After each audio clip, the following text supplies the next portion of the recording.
Okay. Talk to me a little bit more now that we're recording. You got it. How your campaign has changed a little bit since the primary. Well, certainly. We had initially 8 candidates, and then it went down to 5 or 6 on the Republican side because it's an open seat. Everybody sees, well, I can win. And we won handily. There was $4 million plus that was spent just in the Republican primary. We won by over 10 percentage points, so strong victory. We won in northern Pima County. We won strong in Pinell County 2-1, also in Gila County and other places as well. So we come out of that fight as any multi-candidate race, you come out with no cash. So we've been working to raise more money and to build our message and get out to voters what we're running for. Is literally not just to secure the border, to enforce the laws, to fight for jobs in our economy. I've talked at length about coal. I've talked about energy.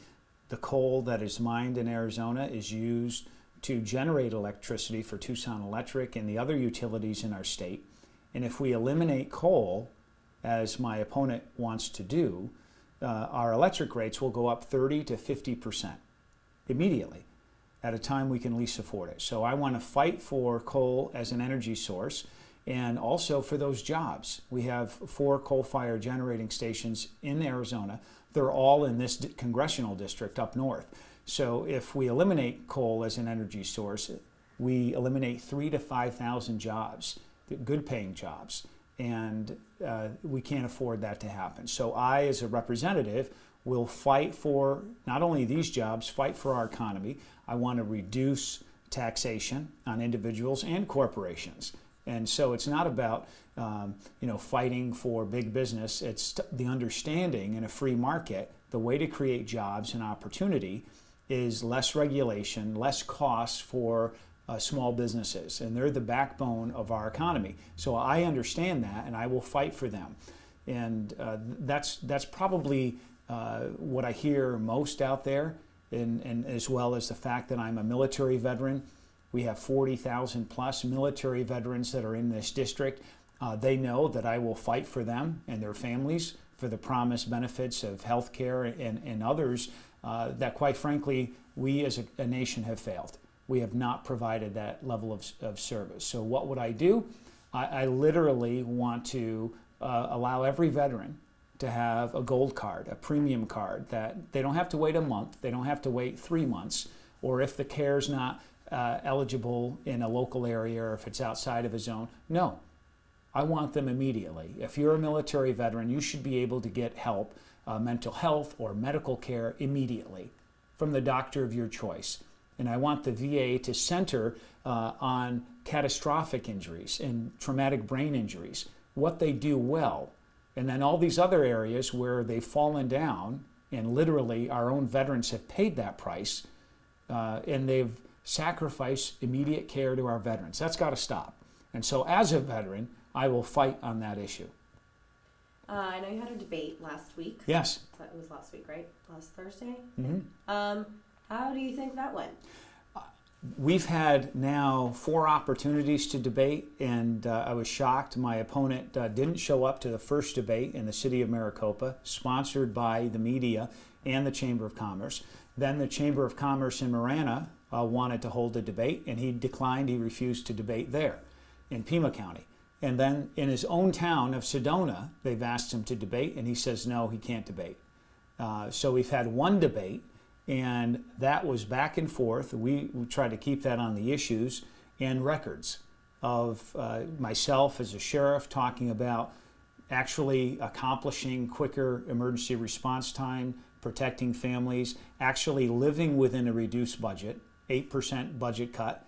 That's millions and millions of dollars, and I've done it. We have a surplus in the sheriff's office this past year. And my opponent, literally, him and his allies have just worked to attack. Personal attack, not to even introduce themselves. So quite frankly, this is what I think voters don't want to see. They want to talk about the issues that concern them. And you talked a little bit during the debate about how he kind of has switched sides. He's been a Democrat, then an independent. Yes. Then a Republican, then an independent, then a Democrat. Why is that so important? Why do you think that kind of might confuse some people? Why is it important that you're standing your ground as how you've always been? It's essential that people may have a different opinion than I do. You may not like a decision that I have made or taken in the past, but you always know where I stand. As a lawman, as a sheriff, as an Army veteran, I'm very clear in terms of the priorities for our country. My opponent was a Republican, and he got fired from his job as a legislator back 8 years ago because he was a part of voting for all the Janet Napolitano budgets of $4 billion over budget. We had the highest debt per capita of any state in the nation. And my opponent is the guy who voted for these things. So the voters fired him rightly. And so he ran as an independent after that, trying to get his job back, and they didn't hire him again. Then the week he says he's going to run for Congress, he becomes a Democrat. It's important to know because what he did was not right. We don't need a guy going to Washington thinking that by spending more, somehow that's going to make us more prosperous. Somehow it's going to create more jobs. We already know that that's not the case. We need to reduce the size of government, cut the spending, and stop the deficit spending. So that's what I will be a part of, and voters need to see that. As well, he's changed on all of his views. He has gone from being a Second Amendment protector to now wanting all these restrictions on guns. He's gone from, and he's probably the only guy in the state of Arizona who's gone from opposing Obamacare to now embracing it and defending it in this debate, defending Obamacare. And I said, look, Pinell County is the best example of how it has failed. 14 of our 15 counties only have one health insurer provider. So this whole promise of competition, of reduced rates and never getting in between a doctor and her or his care, all of that was a complete lie. Rates have spiraled upwards here in Pinell County. If not for this government mandate and this subsidy of 51%, there would be no affordable care provided even in this county when we have 10,000 subscribers. So my opinion is we can't have government interfere in all these areas. We need less government interference. What's the one topic, if you could pick one, that you think you disagree on most? Certainly about jobs and the economy. That I will vote for policies that will deeply cut the regulations that are so costly for small businesses to comply with. And also reduce the taxes, all the brackets, what we have now, down to 3, and lower them significantly. So every taxpayer will pay less in taxes to the federal government, and business will pay less. And I want to bring the trillions of dollars that is offshores right now, I want that brought back to the United States. So we need to create jobs and opportunity here, not by taxing and spending our way into prosperity, but by proven methods of reducing taxes, reducing the regulations, and what you're going to have from that is a great economic opportunity. That's what we need in Arizona. That's what we need for our country. I'm a part of the Paul Ryan team of voting for a better way for our future. And that also includes ending Obamacare, keeping some of the measures where you could stay on till 26 with your parents' plans, keeping it that you can't be denied care or insurance just because of a pre-existing conditions. I like and will protect all of those safeguards, but we shouldn't have the government where you and I as taxpayers paying for 50+% of every policy that's out there.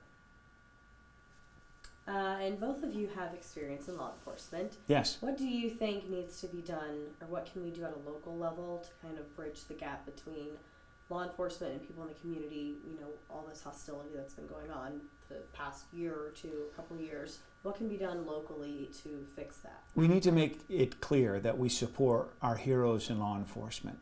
The women, the men that serve in law enforcement have a very difficult job. And then when the leaders of our country come out and actually question constantly the law enforcement and at the same time they say don't rush to judgment on all these terrorists.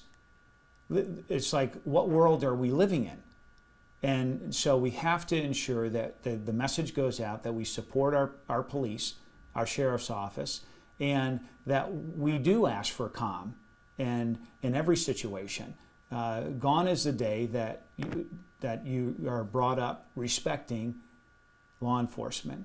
And so certainly you have to have outreach. I've done that as a sheriff very aggressively.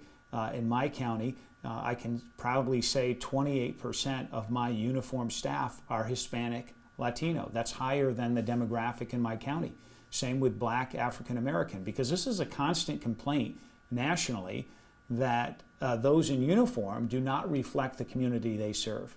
Well, I can tell you as a sheriff of Pinell County, the fastest growing county in the state, that we do. And we work very hard to build that trust with the people that we serve. So it's important for me that is known, and also to be transparent about investigations, about information, what's going on. And the job of a police officer today is far more difficult, and everybody tries to second guess a split-second decision that we make by looking at it, freezing a video, and then judging that officer's action. Meanwhile, you don't get the benefit of all that information of what led up to that incident. This whole narrative that came out of Ferguson with hands up, don't shoot, was a complete lie. And it really hurt law enforcement. And that was led, including by the president, by Eric Holder, by the Al Sharptons. It's a false narrative because the FBI did an investigation and there were 5 witnesses that were Black, African American, that said, no, that never happened. The suspect was actually fighting the police officer, punched him several times in the face, was wrestling for his handgun, and that's when he was shot.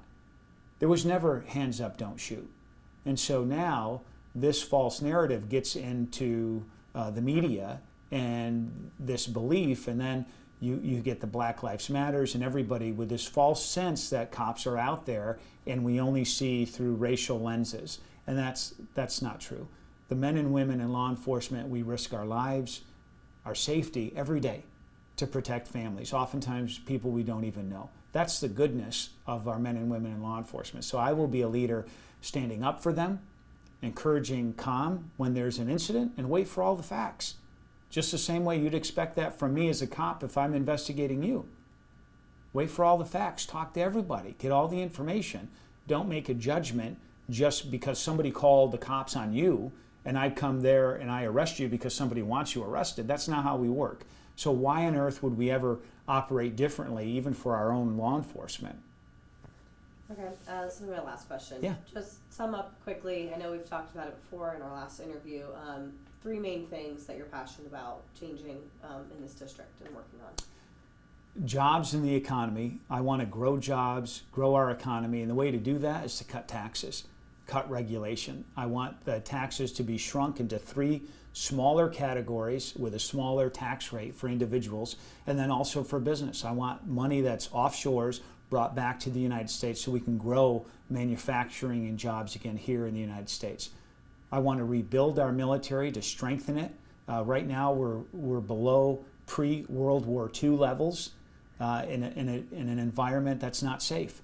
And so if people listening believe that our country's safer, that our economy's stronger, that healthcare is somehow better and less costly, and that generally things are better, then I'm not the guy to vote for, quite frankly. I'm going to be a part of a team that is voting to expand and grow our economy, to always put our country, our American citizens first in every dealing. So that's what I want for our future. And if people want that, I ask for their vote, I ask for their support. You know that my service as a sheriff, I fought hard. And we've provided better service. I've protected families and children. We have the largest drug bust in the history of Arizona. And I will work to secure the border. I did that as an Army commander in Yuma, my 20 years of service in the military. My whole life I've served our country. And I will do that and fight hard for our families in Washington. Great. Thank you. You bet. Appreciate it. So